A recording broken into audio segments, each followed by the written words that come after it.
In this lecture, we need to know how to create new project. I have the fresh virtual machine with Wincc 7.5 installed on this, and now you see we have schematic Wincc Explorer on desktop. We open this project, this program.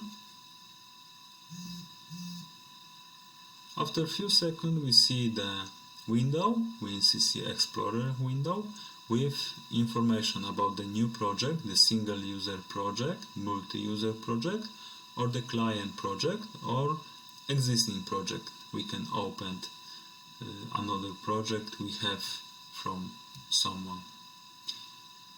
Single user project is, like I said, is single user structure type. So you have one PC and communication with PLCs or something.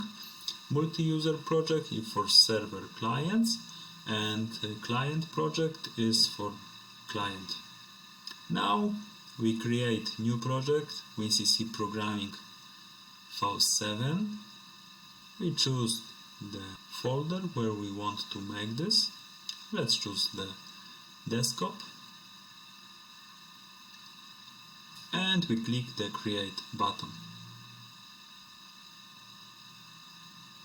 After a few seconds we will have the Wincc Explorer opened with our project, like you see in top of this window, and our Explorer is ready to start learning.